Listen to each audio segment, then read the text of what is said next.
Echo's Box Podcast is not meant to be or claiming to be a good place for therapeutic advice. The host is not a licensed therapist and is not offering any services or advice related to mental health in a professional manner. The content discussed on Echo's Box is commonly highly explicit due to the real nature of expressing honest emotions. While we don't mean to offend anyone, the reality is these discussions might be triggering to many people. Out of respect for all, please do not listen if this content isn't right for you, and forgive us if you have a poor experience. Keep your brain healthy.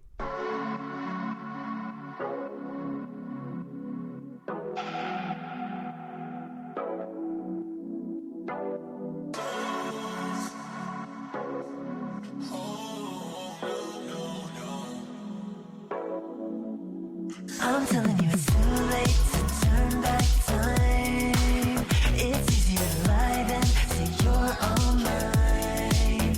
I wouldn't wanna stay here and watch you cry. I never wanna wake up by your side. I'm telling you that. Hey everyone, welcome back to Echo's Box. This is episode 33. I have no idea what I'm calling this. It'll be some kind of pun related to Bring Me the Horizon because that's what we're talking about today. Now, I know it's been almost a whole month. Well, I guess 2 months technically. We're getting caught back up now since I've recorded an episode. I was pretty sick the last time I was due for an episode. And by due, I mean I waited until the end of the month again and didn't put anything out. And then I got sick. So I just decided to take a break. I was working on a lot of music stuff anyway. In fact, I already skipped it. The song that you heard at the beginning is off my new album, which drops on May 31st. This episode is coming out on May 30th. So that means if you're listening to this when it comes out, the album comes out tomorrow, or I guess at midnight on May 31st, so midnight tonight. That always confuses and warps my brain a little bit thinking about midnight date crossover. But anyway, album's dropping soon, and that was Close. Close is like the last song on the album. It's real vibey and groovy compared to the rest of them. And I'm really stoked. I'm actually really excited about all this music. And today's episode is going to be all about music. So I'm going to ramble about this for a minute. I'm off the script today. We got no script. I've got a couple of like references and notes. So you'll probably hear me clicking around, trying to find certain things that I'm trying to talk about. I have a general idea of what I want to talk about. But right now we're rambling for a second. So so Lost Control is the name of my EP. It comes out May 31st. Whole bunch of visualizers are going to drop on YouTube. All the songs will be out on all platforms, you name it. Spotify, Apple Music, whatever, was Deezer, is that one of them? I don't know what it is. All of them. It's going to be everywhere. You need to listen to it, please, and thank you. And follow It's Jones Music on Instagram and TikTok, and you will see all kinds of cool stuff. My buddy Ricky and I just shot a music video for the song Upside Down. He's still editing it. It won't be coming out at the same time as the album, so you'll see me promote it more and more and more. Can't get enough of it. I also have some merch stuff potentially dropping, depending on what kind of work I get done this week.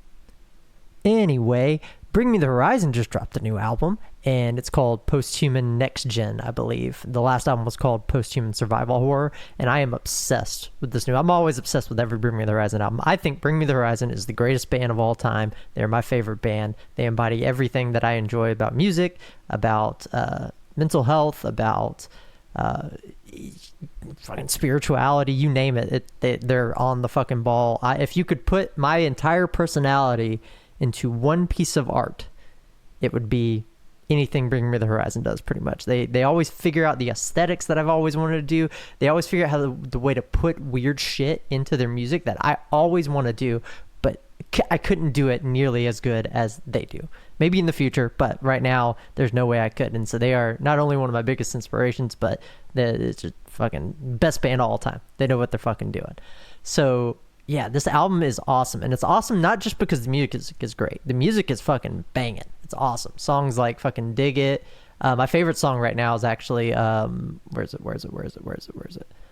I don't know all the names. I'm just listening to them. I'm not even looking at the names. A lot of people like Top 10 Statues That Cried Blood. I like that one a lot, but my favorite is R.I.P. Oh yeah, R.I.P. is so good just because it feels like more like the music that I'm writing right now, but still fucking Bring Me the Horizon. It is so good. But this album in particular, so it's about 16 songs. 3 of them are what they call OSTs, or original soundtracks. And back in the day as bands, we just called these intro tracks or the in-between tracks. But they're kind of like going with this whole theme, and I kind of like the way they have things labeled on this. Anyways, but other than those 3 tracks, there are a whole bunch of brand new songs, and a couple songs they've released as singles. Amen, Die For You, Strangers are all on this album. Dark Side as well, I think, came out before this album dropped. But lots of brand new songs. It's Lost was also, I missed that one. I'm looking at it as I'm reading it. But yeah, these songs are awesome. Oh, Bullet With Your Name on it. We're going to get into this even more, because I'm going to call out a couple of the songs that I like specifically for certain reasons. But anyway, what I'm getting to here is that not only are there a lot of new songs and they are all bangers, but this album, more than any other album, has embraced 2 particular themes. One is a theme of spirituality based in Thelema, and 2, it's like a next generation cyberpunk dystopian just vibe. That's the whole album. Is those 2 themes are the biggest ones. There's a couple other themes all throughout it that people have pointed out, but that is why I relate to it so much. Is that's me. I practice Thelema in some form or fashion, and I fucking love cyberpunk shit. I love hacking shit, and that brings me to the next thing. So Bring Me's been doing the kind of spiritual thing for at least since Sempiternal. They're a pretty anti-religious band. Don't get me wrong; they're super anti-Christianity. They're very anti-religion in general. But Thelema, while classified as a religion, and all the symbolism that comes with it, is really just a branch practice of ceremonial magic. And that is a practice. That's not a religion. And you will find no one less religious than the people in Bring Me, if I had to guess. So not a religious experience at all, but very blatant references. I mean, their logo is the universal hexagram, the symbol of Thelema. So it's they've been doing this for a while with those references. But here they've gotten kind of more direct with everything. I mean, they've got a song on this, or I guess it's like one of the OSTs. It's called Spiritual, and the entire like bit is just like this electronic music backtrack, and then a group of people chanting the lesser banishing ritual of the pentagram, at least part of it, the main part of it that you would do after you set up all the pentagrams around you. And so it's just them doing that chant to the beat.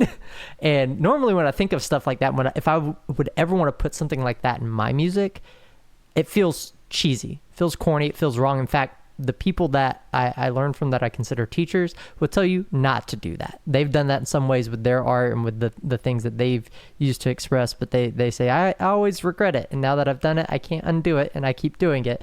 And it just takes away from the practice in some respects. That doesn't mean don't do it. That doesn't mean I haven't done it, because I have. I do it on this podcast sometimes. I have a book out. But I want to do it in a way that isn't taking away from my practice. And I feel like the way Bring Me did it would have been a perfect example of something I would want to do, but they did it in a way that it just doesn't fit what I'm doing with the Jones project specifically. Maybe something else, I can do something similar and take some notes. But anyway, my point is they're pretty on the nose with the ceremonial magic themes in this new album, more than they ever have been. And I love that. But the hacking stuff, that's where we start getting into some crazy wackiness. So we'll come back to the spiritual stuff, and I'll talk about some of the references that may be interesting to those who are more interested in the spiritual side of things. But we don't talk about hacking enough on this podcast, and this whole album is a fucking CTF. Oh my God. If you're in information security at all, or understand what I'm talking about when I say capture the flag competition, it's a CTF. Now, in normal people terms, it is an augmented reality game, an ARG. That's what they've actually built. But the way they did it is just like a CTF. So to start with, there's going to be spoilers. So if you're playing the ARG or don't know what I'm talking about, start with the song Dig It and see if you notice anything weird about it, and pause this episode and go from there. Go on your rabbit hole, have fun. Don't let me spoil things for you. But I've been playing the game since the album came out. Obviously, I wasn't the first one to find some of this stuff, like the initial thing that I'm going to talk about that gets you into the ARG. I didn't find. I just saw somebody. It got spoiled for me. That's why I wanted to put that spoiler disclaimer. It got spoiled for me on like TikTok or something, and I just went down the rabbit hole from there. But I have solved some of these, and Yeah, anyway. So the ARGA begins when you're listening to the song Dig It. It's the last song on the album, and there's a whole bunch of blank space at the end of it. And then there's some weird noises at random points. And actually, if you put this song into a spectrogram and do some spectrographic analysis on it, you get a QR code that built inside, an image of a QR code built inside the audio waveform. And if you scan that QR code, it takes you to a website. And this website loads you into a desktop where I think you have to enter a PIN first. I can't remember. But anyway, it takes you into what will be a desktop that you log into and begin to play the ARG. So once you're in, I think you have to enter a code to actually log in. And you have to figure out what that code is based on other aspects of the song. In fact, there is an anagram built into the track list. I'll actually read it out to you right now. So it starts with Utopia. So it's Y-O-U. The U in Utopia is how it's spelled. It's spelled Y-O-U-topia. So Y-O-U is capitalized. I think we count Kool-Aid, so it's K-A-T. Oh, man, I might be screwing this up already. I'm going to bring up the cheat sheet now. What does it end up saying? There's also a Caesar cipher. That's not what I was interested in. So I think the anagram is just congratulations, you solved the anagram. I can't remember if that actually matters or not, but it's everything about the album, from the titles to the lyrics to different like notes or weird sound effects or scrambles of sound that they put into the songs are all pointing you to not only this website for the ARG, but also the codes you need to get in and access stuff. So like the first code I'll go ahead and give you is 939-345-21, and I'm going to frustrate you on how to figure that out because that's what happened to me. But anyway, there's some other cool stuff in here that's like really security related and really hacking related, just because it is like a cyberpunk thing. They really leaned into that kind of theme.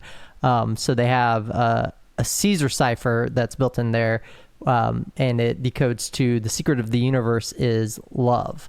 And I think there is a passcode related to that. I can't really remember, but we're actually going to come back to that anagram because that relates to a song. It relates to the song Utopia, where there's a line that's called "Where Love is the Law," a Utopia. We'll get back to that when we talk about the spiritual stuff. But my point is, this is so much fun. Once you get into the operating system, you have to do a couple of things. They have like a track, like a MP3 player app that you can play that's got like remixes of some of the songs. It's kind of cool. There's like an 8-bit version of a couple of, or no, there's an 8-bit version of one song. I forget what it is. It might be Lost. And there's just fun stuff. It's fun. You can play around. But if you're actually trying to solve the puzzles, then there are a couple of things that I've had trouble with. I haven't been able to access the Wi-Fi. There's 3 Wi-Fi networks that all have a password, and you have to be able to, go through the album and figure out where that passcode is, or go through the other references for the things that you unlock as you go and figure out what that is. So it's like it's a progressive CTF, and that's what makes an augmented reality game. But to me, I think of it like a capture the flag competition. Every flag I get gets me to the next tier. So I believe we call that what do we call that in the CTF community? Pyramid style CTF, where you have to pivot around from one to the other to get to the top of the pyramid. That's what it feels like to me. And I haven't gotten to the Wi-Fi, but I did get into the encrypted folder, and I've gotten to a couple files in the encrypted folder. So if I were actually able to hack with this, I would just try to snag the WPA2 PSKs and crack those offline and do that whole thing. But that's not an option. It's a fake game. So I started with the folders and started like looking around with the anagrams and whatever other secrets that were any other crypto shit that was laden throughout the album. And eventually, through all the clues, the coolest things that I found to me were the references to the 4 archangels, Raphael, Michael, Gabriel, and Uriel. They have like a whole thing in there that's about them in the slideshows to give you more clues that you have to decrypt those files to even see them. So it's a slide of each of the angels or it's a slideshow of each of the angels, and at each part it's got like, here's their symbol, here's like some attributes about them and what they're related to. They're not 100% accurate. It's more for to be a part of the game. Like a golden raspberry isn't actually a reference to anything that I'm aware of. Maybe it is something that I've just not gotten there yet on my journey, but I googled it and the only thing that I could find was not related to any of the well-known spiritual texts that I subscribe to. But it is related to the golden raspberry awards, which is a joke in and of itself. It's probably more what they're going for, so I don't think it's built for accuracy 100%, but there is a lot of accurate stuff in there in terms of spirituality, but mostly it's for the game. So you keep playing the game, you keep seeing cool stuff. There's some audio stuff that I haven't unlocked yet. Everybody's just going crazy over this that's a fan of Bring Me and has found the game, and I just have a ton of fun with it personally because it feels like a CTF to me. So I really want to just hype that up. Go play the game. If you haven't already, if you're having trouble and don't know what the fuck a spectra analysis is and don't know how to load audio into a spectrogram and analyze it, that's okay. Just Google Bring Me the Horizon NexGen ARG, and you'll find a Reddit post with a link to go play the game. You can get started from there.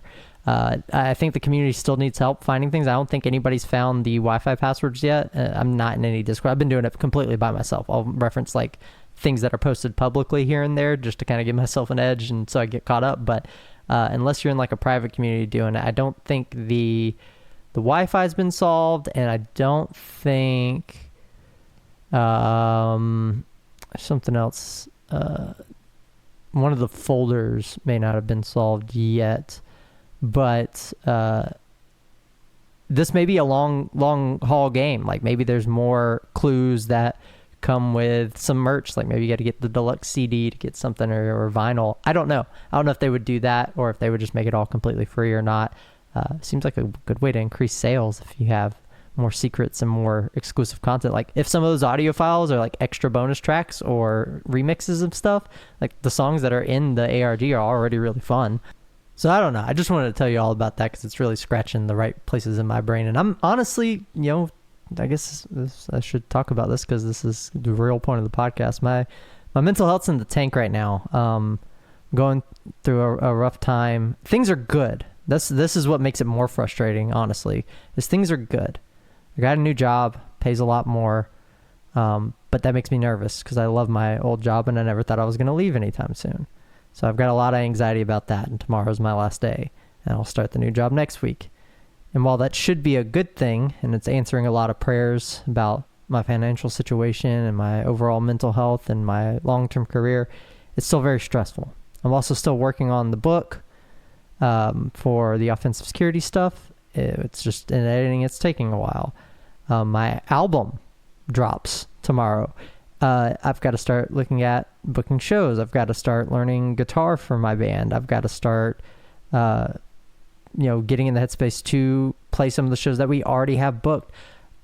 There's just a lot of marbles that I'm juggling around, and it'll get easier. But right now, with the job transition, I'm at like a pinnacle point of when things are difficult because I'm nervous about it. I'm going to go into it. It's probably going to be fine, but I'm going to be nervous about it until I get familiar with everything, until I understand what my new routine is, because until then, it's up in the air, and it could be up in the air for several months. You got onboarding processes. It's a new role where I'm a lead on the team, actually. I'm a co-lead with another coworker, and we're building stuff, so my decisions are more impactful. Not that they weren't at my current job. A lot of the things that I got to do were direct impacts, but it's different in terms of how it feels right now, and it will feel different eventually, and I know that, but that doesn't help. That's one of those things. Knowing that doesn't help at all because anxiety. There's a reason I have been diagnosed with a panic disorder and have to take my goddamn Xanax. So with all that said, I'm having a hard time, and this album dropped at the right time because this album, of course, expresses those raw emotions, those connections, whether it's all these struggles with addiction or songs that are just blatant like dumps of intrusive suicidal thoughts and scenarios. Like, it helps me process these deep dark feelings that I have, and I'm sure it does for many people. That's the beauty of music as art. It makes you feel something. It's good art. And this helps me with my feelings because I have a hard time feeling, and I'm feeling really negative right now. And so it's helping me process through those things a lot faster. So me being able to relate, me being able to talk about this in an excited way, even if maybe right now I don't feel excited, because right now I just feel depressed. But I know I'm excited. I'm very clearly excited about this game. I just wish I could feel that. But I've been able to recognize that, hey, I'm excited about this. And that's why I want to tell a bunch of people about it. All of the 12 listeners of my podcast. I actually don't know how many of you there are now, especially since I took a month break. I knew the number has gone up drastically, so thank you if you're listening. But yeah, and whoever's listening, I wanted to just share something I was excited about with you and hope that you liked it too. Let's pivot into the themes of Thelema, though, because in terms of mental health and spirituality, my spiritual practice is a lot of what helps my mental health. So if we go look at some of these songs, I talked about spiritual being literally the lesser banishing ritual, the pentagram. But there's a couple other songs. If you start at the top with Utopia, Utopia is spelled with Y-O-U, Topia. I don't know if I've already said that or not. If I have, I'm sorry. But there are a couple of references that go with the ARG. I know I'm kind of bouncing back and forth, but like verse 2, a golden raspberry for the performance in your head. That the golden raspberry, I believe they assign as a sacred artifact to Archangel Uriel in the ARG. You'll find out if you figure out the password and open that file. But it's just another reference. It's not a passcode, but you'll see the parallels between the lyrics, or it may not be a passcode for anything I'm aware of, but it may be a passcode for something else. But it's just paying attention to references and consistencies like that between the ARG and this. But that's not really related to Thelema or anything like that. Utopia is talking about a lot of things, really. And mind you, I'm not Ollie Sykes, so I mean, if you're going to throw me to the wolves, go for it. But this is my interpretation based on what I can understand from these lyrics and the tone of the song when I actually listen to it. But the overarching theme of the song is really about going to a place where you belong and feel safe because you're just scared inside, and it's hard for you to take that next step because you just feel so scared and empty, but you have hope that there's some place you can go and be safe. That's what the general vibe of the lyrics give me. But if you look at what the actual words are, the chorus is soul like a cemetery, hard to ignore, we're sick to the core. A world's been buried, where love is the law, a utopia. Now utopia is spelled with the Y-O-U again. But that last line, even with that being spelled that way, I think it's very intentional. I sound like an English teacher trying to like make poetry cool to their class. But where love is the law is like the primary creed of Thelema. So in the central philosophy of Thelema, if you open up the book of the law, one of the main phrases that a lot of people kind of hang on to is, do what thou wilt shall be the whole of the law, and love is the law, love under will. So do what thou wilt shall be the whole of the law, love is the law. So your will should ultimately lead you to love, and you love under your will. It's all connected. Everything's supposed to lead you to the same place of do whatever you want. That's the whole of the law. But what you want eventually will be to love yourself and everything. And I don't personally, I don't think the idea of love in this case is like the idea of how Christians portray God loved his only son, or Jesus loves you, or God loves you, or whatever. No, it's more about wholeness, about completeness. It's about really feeling love, being complete and okay.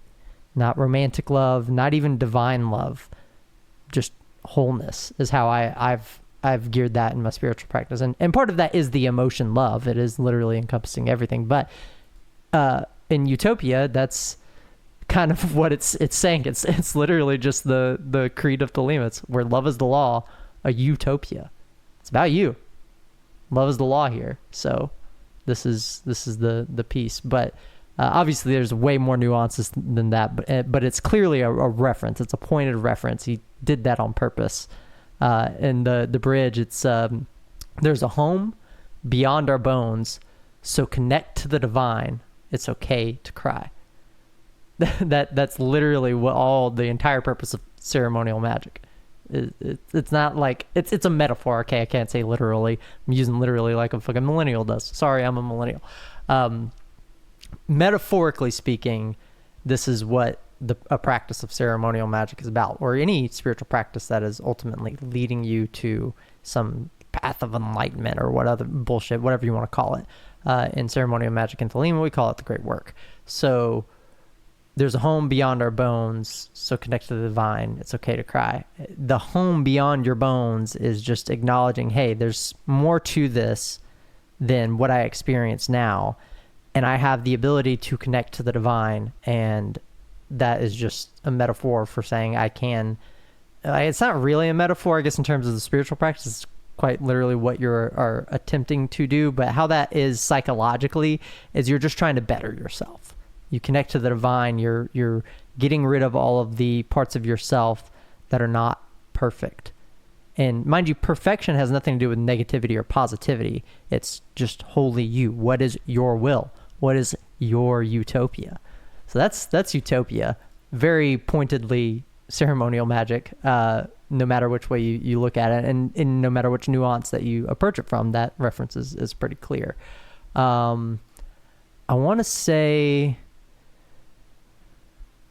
there's, at least in the visualizers for all of these songs, there's always symbolism. They've got a fuck ton of sigils and other bullshit, and they just do it mostly to look cool. I don't even think they mean anything half the time, but you can't get away from it anywhere you go while listening to this album, even if you're not looking for it, or even if you don't recognize what it is. I want to call out this song not for a spiritual purpose, but because it's so fucking good. A Bullet with My Name on it. It's featuring Under Oath. So Bring Me an Under Oath wrote this together. I haven't listened to Under Oath in a long time. Under Oath started as a Christian band, and this is very, very much not a religious song. Quite the opposite. So they've come a long way. Of course, I know they've denounced their religion since then. That's not really important or what my point is here, but more to say that this sounds like an Under Oath song if it was produced in 2024, and it fucking bangs. It is so good. So regardless of the spiritual references or not, I do love the second verse. It's so good. It's so heavy. And the lyrics is, I'm sorry, did my back hurt your knife? Which I think is a repeated lyric from another song. We'll get to it if we see it. But that's such a good one. Let me kiss it better. This time I promise that I'll die. Do the waltz with your alibi. And if Jesus Christ returns, we'll just kill that fucker twice. Fucking, oh, it goes so good. Yeah. This song's not really about anything spiritual beyond that. Like, not directly. Ceremonial Magic, I should say, is not about that. It's about a lot of other things, though. It's just really good. That's a great song. OST spiritual, like, again, literally, before me Raphael, behind me Gabriel, to my right hand Mikael, to my left hand Uriel, for about me flame the pentagrams, and within me shines the six-rayed star. And then it repeats and then has like a whole like skit in it, and it's cool. Let's see. I want to say, okay, so RIP is the repeat, the callback to the other song is, did my back hurt your knife? Do you think you're bulletproof? Go chat shit all you like. You and I both know the truth. So this song is just a song about fucking telling somebody that you don't give a fuck about what they think, and they're fucking pussy and a cunt. But not spiritual. Dig It, on the other hand, not necessarily about anything other than addiction, but the themes I get out of it that are spiritual are just this idea that, you know, how do you fucking know what is going on even with this practice? Even if you're like, oh, well, I connect to the divine. It's like, how do I know the damage isn't already done? How do I know this is a hell? And this is a philosophical argument that like Gnostics have and other spiritual philosophers have had over the years. Nothing I'm saying is new, I guess is my point. I'm not going to sit here and quote passages of bullshit to you. What I do want to say, though, is that it's a struggle sometimes to think about all the things that I'm doing and working on to feel better, to be okay psychologically. Whether I believe in any of the crap or not is entirely irrelevant to the people around me. What matters is psychologically, am I improving or am I not improving? And sometimes it can really feel scary. It can feel like, that's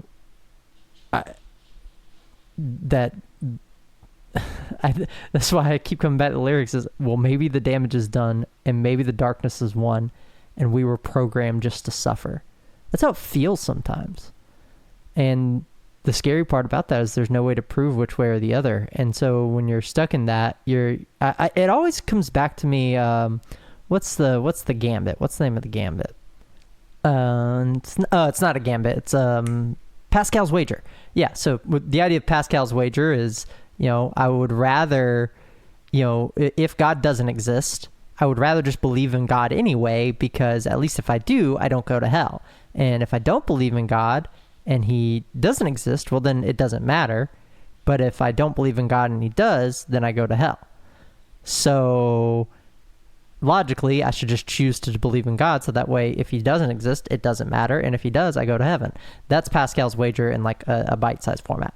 So what I'm trying to say is that a lot of philosophical arguments come down really to Pascal's wager, in my opinion, based on my experience and what I see. I find it funny that I can draw a parallel to Pascal's wager in some form or fashion, because at some point you just don't fucking know what's going on. We don't know how the world works fundamentally. We have clues. We have systems. We have a lot of cogs in the machines. We have full machines built, both metaphorically and literally, that help us define more of what reality is. But until you come to reality on reality's terms and accept that the universe is essentially infinite, or at least beyond our observation, even if it's not a literal infinity, even if it is finite, we can't prove that either way. It is beyond our realm of comprehension. All we can do is gather what we can and come to reality on reality's terms. And so the parallel to Pascal's wager is, well, maybe the damage is done and maybe the darkness has won and maybe we were programmed just to suffer. But maybe not.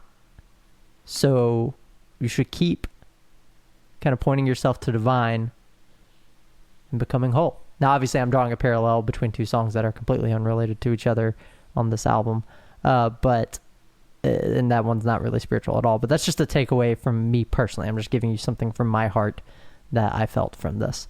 But it's just, this whole album's littered with it, man, and I love it. It's awesome. And even if you don't care about anything I talked about, it fucking slaps, bro. It's got pop music on it. It's got breakdowns. It's got heavy shit. It's got dance music. Man, it's got sad songs. It's got emo shit. It's got stuff that sounds like My Chemical Romance, and that's on purpose. And it is fucking awesome. Go listen to that album. I shouldn't have to tell you because it's fucking Bring Me the Horizon, but I know not everybody is as obsessed with Bring Me the Horizon as I am. So, yeah. That's really all I wanted to talk about today. I didn't know how long this episode was going to be. I thought I had a lot to say about Bring Me the Horizon, and I did. 30 minutes of talking about one or two particular things is quite a while to be rambling on. But yeah, that's it. Check out Lost Control. Go to echoesbox.com. You won't find Lost Control there, but you will find more episodes of the podcast and a copy of my book Fundamental Magic. If you're interested in any of the spiritual stuff I talked about today, it's actually all in there and it's free as a PDF if you don't feel like buying it. So go check that out at echoesbox.com. Listen to Lost Control when it comes out, please and thank you. You'll hear me talk about it nonstop and keep posting about it, because once it drops, the promotion's actually not over. We got a whole music video to drop. We got shows to do, merch to drop. I'm gonna be playing some shows this year just as Jones, I hope. We'll see how that goes. Even if it's not this year, we're gonna have something to work. I think I'm at least doing one this year for sure, but that's something we're in control of, so it's a little bit different. But yeah, if I haven't told you already, go follow all the social medias, Echoes Box or echoes.box on like Instagram and stuff, and then it's Jones Music, and I'm really bad at all this still, and I may be forever. I'm just really just drawing out the timer for no reason. I can end this whenever I want. I could put out a 15-minute episode if I want. What's the shortest episode I've ever put out? 17 minutes? 15 minutes. Yeah. All right, I'm going to let you guys go. Thanks for listening. Here's a little bit more of Close off my new album, Lost Control. Peace.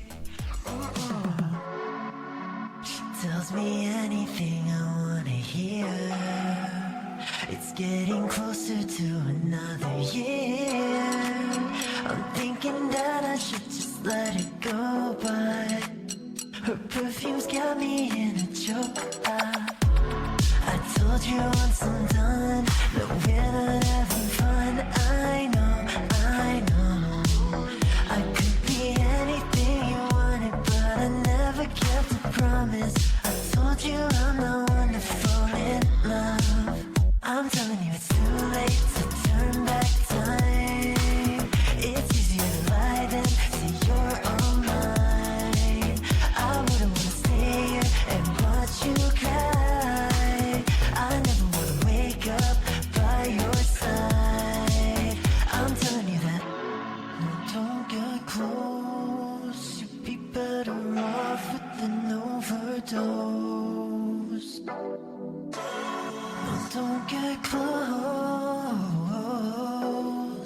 I'll just let go. I'm telling you it's too late to turn back